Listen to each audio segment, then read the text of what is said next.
Mislim, vse ta situacija bo trajala, ne. Vse to, ova dva fanta sta mlada, ne, pa tudi za njimi, ne, tudi Matej, on je star, Matej je praktično, mislim, da je že 8 let, ne, profesionalni kolesar, ne, pa je star 26 let, ne. In tudi za njimi bodo prišli, ne.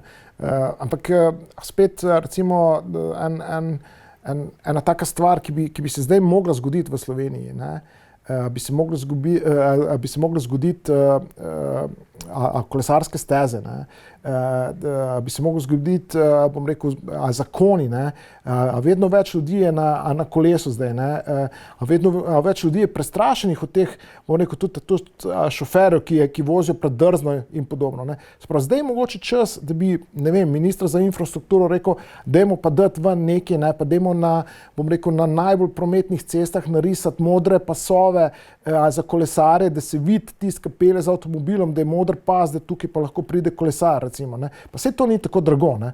Nekdo se mora spomniti, to pa nekdo mora, se pravi, minister mora nekomu naročiti, ne, ti si odgovoren za to, hočem imeti v enem letu narejeno, ne.